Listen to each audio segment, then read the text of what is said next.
guys, nilagyan ko ng cheese as toppings, yung grated cheese. Tapos yung isa naman, nilagyan ko ng choco chips.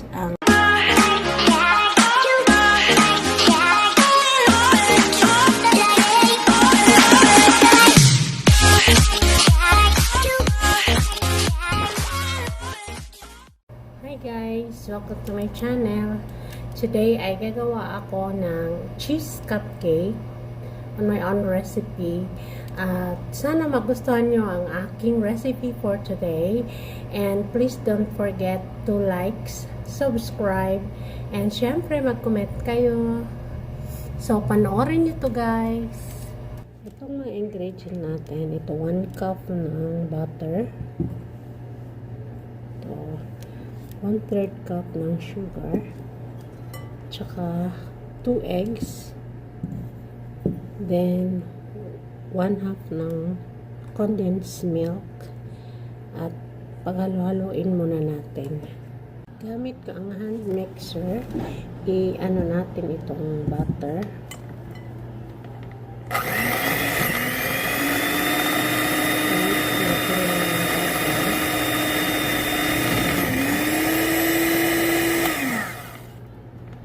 I-mix lang natin mga friends.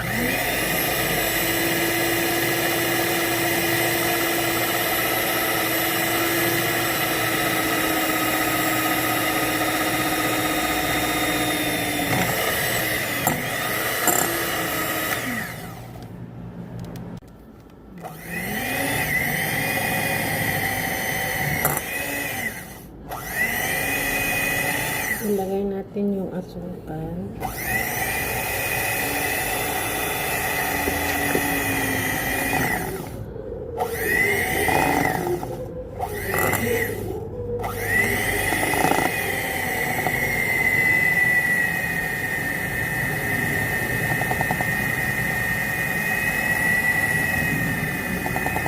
Tapos ilagay yung itlog.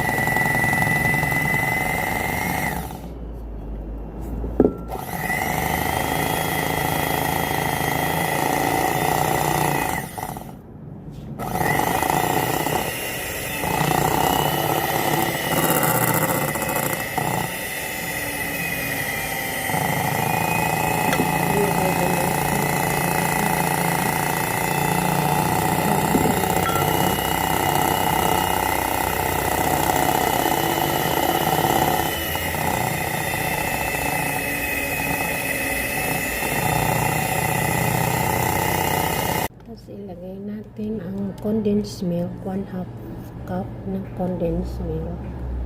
1/2 cup ng condensed milk.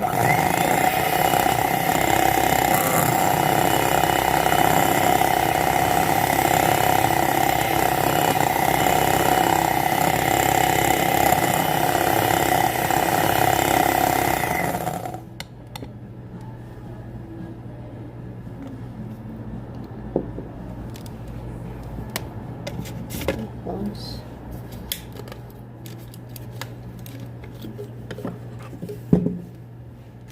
1 teaspoon ng vanilla. Ayan. Halo-haloin lang natin sila.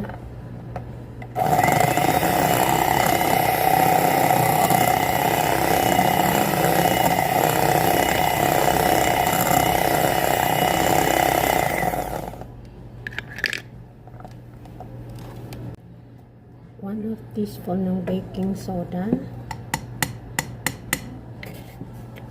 and 1/2 na salt. Mix together.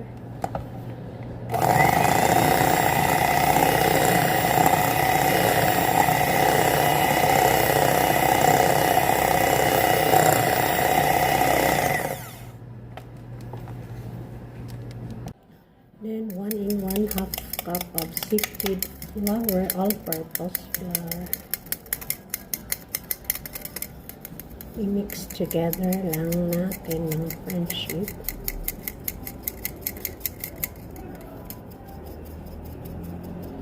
Until maano natin.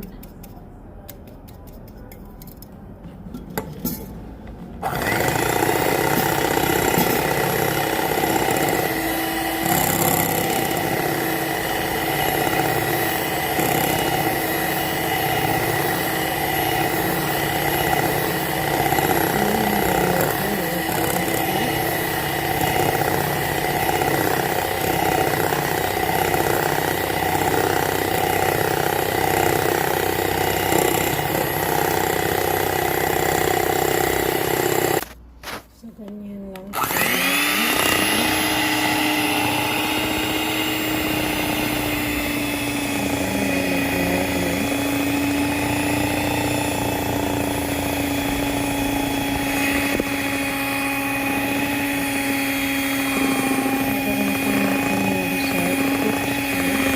yan mga friendship, huwag natin masyadong i-ano sa hand mixer.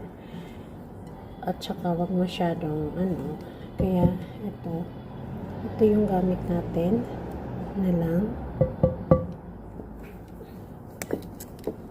hindi kailangan very soft talaga. Ayan, basta ma-mix together na silang lahat, okay na yun mga friendship.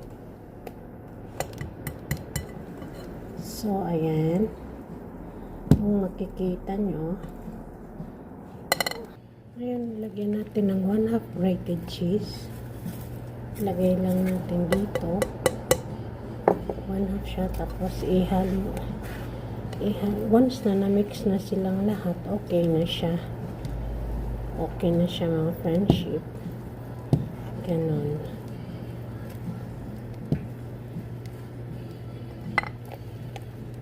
Anyway, mga friendship, kung gusto nyong makaano sa aking recipe, ay ilalagay ko sa aking description box para makita nyo ang buong recipe ko sa aking cheese cupcake.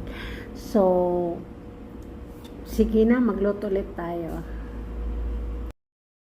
So, ayan mga friendship, i-ano na natin yung paper cups dito sa muffin tray at isa-isahin natin ilagay.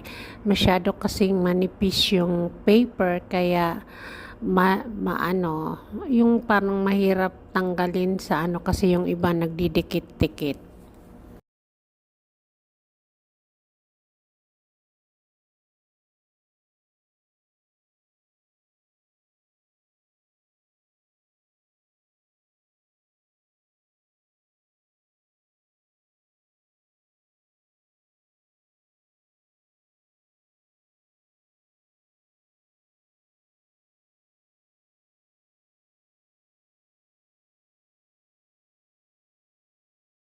So, ngayon naman gamit ko yung 1 tablespoon na scoop at i-scoop natin siya yung cheese natin ay yung mixture. Sorry. Yung mixture natin, tapos 3 tablespoon ang isang muffin, yung isang piraso, 3 tablespoon 'yun.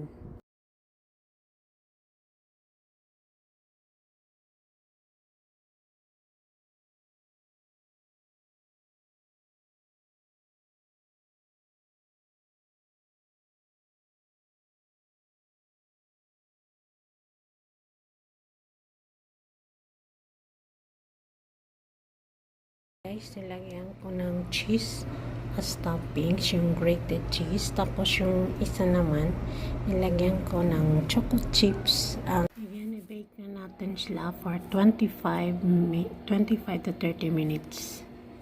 Ganun. Ang sarap-sarap guys. Ayan, nilagyan ko ng cheese sa ibabaw yung toppings. Ang sarap, diba? Ganda pa ng color. Tapos, ito naman yung nilagyan ko ng choco chips. Ayan. Ang sarap niya, guys. Come on. Ting ting. Wow, I love this. I love this. Wow, ang sarap.